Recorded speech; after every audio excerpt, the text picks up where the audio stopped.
Hello दोस्तों, मैं Rohit sir अपने YouTube channel rock math classes पर स्वागत करता हूं। दोस्तों, आज हम त्रिकोणमिति के सूत्र लाए। सूत्र पार्ट 1 है। तो आप यदि त्रिकोणमिति को अच्छी तरह से सीखना चाहते हैं तो आपको पूरा सूत्र याद होना चाहिए, क्योंकि एक ही सवाल में कई सारे सूत्र लगते हैं।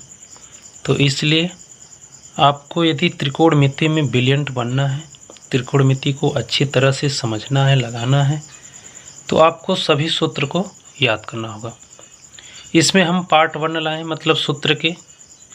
तो चलिए आप लोग देखिए ध्यान से। सबसे पहले एक देखिए, ये समकोण त्रिभुज बनाते हैं। समकोण त्रिभुज बनाते हैं, जो एकदम सीधा रहता है उसको लंब कहते हैं। जो यहाँ पे जिस पर टिका होता है इसको बेस यानी कि आधार कहते हैं। और जो यहाँ से तिरछा में रहे, तिरछा रहे, उसको कड़ कहते हैं।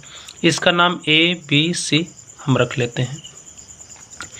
इसके बाद देखिए सूत्र आता है कि कड़ का स्क्वायर यानी कि इसका स्क्वायर करेंगे, यानी कि यहाँ पे जो भी अंक हो, जो भी संख्या हो, उसका स्क्वायर करने के बाद इसका स्क्वायर और इसका स्क्वायर, इन दोनों के स्क्वायर के बराबर होना चाहिए। जैसे कि मान लीजिए हम यहाँ पे रख लेते हैं कितना, 5। यहाँ पे कितना रख लेते हैं, 5। ये सेंटीमीटर, मीटर या जिसमें भी दिया रहता है वो, आप मान लो कि सेंटीमीटर में दिया है। यहाँ पे 5, तो यहाँ पे आप 4 रख लीजिए, 4 सेंटीमीटर। यहाँ पे आप कितना रख लीजिए, 4 सेंटीमीटर। और यहाँ पे कितना रख लेंगे आप, 3 सेंटीमीटर। एक एग्जाम्पल के लिए समझा रहे हैं, देखिए ध्यान से। यदि 5 का स्क्वायर आप करेंगे तो 5 बचे कितना हो जाएगा, 25 हो जाएगा। जैसे हम यहाँ पे करके दिखाते हैं कि यदि 5 का आप स्क्वायर करेंगे और फिर इन दोनों का स्क्वायर, क्योंकि इस सूत्र पे देखिए ध्यान से, इन दोनों का स्क्वायर, तो इन दोनों का यानी कि 4 का स्क्वायर, या लंब का कर लो पहले या आधार का कर लो, कोई दिक्कत नहीं है। या फिर यहाँ पे कितना, 3 का स्क्वायर। ये सब सेंटीमीटर में है, हम नहीं लिखे हैं तो ध्यान देना। 5 का स्क्वायर करेंगे तो 25 हो जाएगा, और इक्वल टू यहाँ पे 4 का स्क्वायर करेंगे तो 16 प्लस 3 का स्क्वायर करेंगे तो 9। इसको यदि ऐड करेंगे तो 25 बराबर कितना हो जाएगा, 25 होगा कि नहीं। तो यानी कि इन दोनों का मतलब यहाँ पे जो भी अंक हो उसका स्क्वायर और यहाँ पे जो भी अंक हो उसका स्क्वायर, दोनों का स्क्वायर करके जब जोड़ेंगे ना तो इसके स्क्वायर के बराबर होगा। तो यही यहाँ पे सूत्र होता है कि कड़ का स्क्वायर यानी कि इसका स्क्वायर बराबर आधार का स्क्वायर प्लस लंब का स्क्वायर। ये दोनों प्लस में तो आगे पीछे कर सकते हैं, कोई दिक्कत नहीं। उसी प्रकार दूसरा होता है, जैसे अब इसी सूत्र से ये दोनों निकल जाएगा। हम आधार को यदि यहीं पे छोड़ देते हैं तो यहाँ पे कड़ का स्क्वायर है, ये लंब का स्क्वायर उठ के इधर आएगा, तो इधर जब आएगा तो क्या हो जाएगा, माइनस हो जाएगा। तो देखो आधार को हम यहीं पे छोड़ दिए, कड़ स्क्वायर है, इसको उठा के जब इधर लाएंगे तो माइनस में हो जाएगा, तो माइनस कितना हो गया, लंब स्क्वायर है।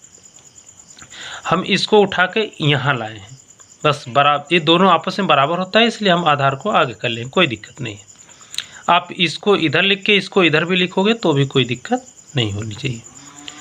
यदि मान लो हमको लंब का स्क्वायर निकालना है, तो जब लंब का स्क्वायर, तो लंब को यहीं पे छोड़ेंगे तो ये आधार उठ के इधर आएगा। जब आधार इधर आएगा तो बराबर बीच में, तो जब इधर आता है तो मतलब प्लस का माइनस, माइनस का प्लस, भाग का गुणा, गुणा का भाग, मतलब चिन्ह बदल जाता है। तो इधर लंब को, जब इधर लंब को यहीं पे हमको लंब निकालना है तो लंब को यहीं पे छोड़ देते हैं, तो कड़ का स्क्वायर, और इसको उठा के जब इधर लाएंगे तो माइनस आधार का स्क्वायर। फिर एक सूत्र आप लोगों ने सुना होगा, ट्रिकी होता है कि लाल बटे कका। तो जब लाल बटे कका यानी कि लंब को हम यल से दर्शाएंगे और कड़ को हम के से दर्शाएंगे, आधार को हम ए से दर्शाएंगे।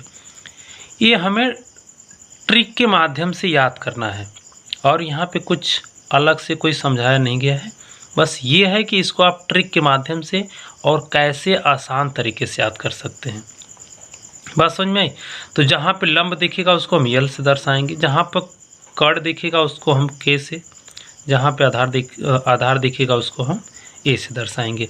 तो जब ऐसा मिलेगा तो आप देखिए, ये ट्रिक जो है लाल बटे कका। अब इसके माध्यम से हम आपको सूत्र बताएंगे। तो जब इसके सहायता से हम सूत्र बताएंगे तो ध्यान से देखिए, जैसे कि साइन थीटा, तो साइन थीटा बराबर, देखो इसी ट्रिक के माध्यम से बताएंगे और बहुत आसानी से आप याद कर लेंगे। साइन थीटा, तो साइन थीटा बराबर यहाँ ऊपर का है यल है, यहाँ पे का है के है, तो साइन थीटा को जब हम लेंगे तो इसको लेंगे, तो लंब अपान कड़, तो लंब अपान कड़, यानी कि यहाँ पे यल अपान के है, तो यल को का लंब माने हैं और के को कड़ माने हैं। तो यहाँ पे कितना है, पहले तो आप इसको लिख लीजिए कि यल अपान के, फिर यल का मतलब लंब, के का मतलब कड़, ये होता है साइन थीटा। काश थीटा का करेंगे तो फिर देखो ऐसे आएंगे, तो ये साइन थीटा, फिर काश थीटा, फिर टैन थीटा, फिर यहीं से चलिए फिर काट थीटा, टैन थीटा हो गया ना, तो अब काट थीटा, फिर सेक थीटा, फिर कोसेक थीटा। इधर से जाएंगे तो सीधा जाएंगे, जब इधर से वापस होंगे तो उल्टा आएंगे। जैसे मान लो कि हमको काट का निकालना है तो आधार बटे लंब करेंगे, सेक का निकालना है तो कड़ बटे आधार करेंगे, कोसेक का निकालना है तो कड़ बटे लंब करेंगे। ये ध्यान से देखिएगा, इधर से जाएंगे तो सीधा, इधर से आएंगे तो उल्टा, और इतना में हमारा सब छौ का छौ निकल जाएगा। तो जैसे मान लीजिए हम साइन थीटा बराबर, तो इसको लेते हैं एल अपान के, तो एल का मतलब लंब, के का मतलब कड़।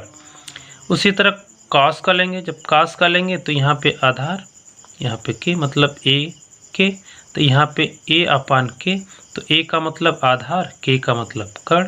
इसी तरह टैन का लेंगे तो यहाँ पे यल अपान ए, तो एल का मतलब क्या होता है लंब होता है, ए का मतलब आधार होता है। इसी प्रकार फिर काट का लेंगे, जब काट का लेंगे तो ये उल्टा हो जाएगा, यहाँ पे ए अपान यल लिखेंगे, देखो यहाँ पे ए अपान एल, तो ए का मतलब आधार, यल का मतलब लंब। फिर सेक का लेंगे तो फिर ये भी तो उल्टा होगा, तो यहाँ पे के अपान ए होगा, तो यहाँ पे देखिए के अपान ए, के का मतलब कर्ण और ए का मतलब आधार। फिर कोसेक का लेंगे तो वो भी उल्टा होगा, तो के अपान एल हो जाएगा, तो यहाँ पे के अपान एल, के का मतलब कर्ण, एल का मतलब लंब।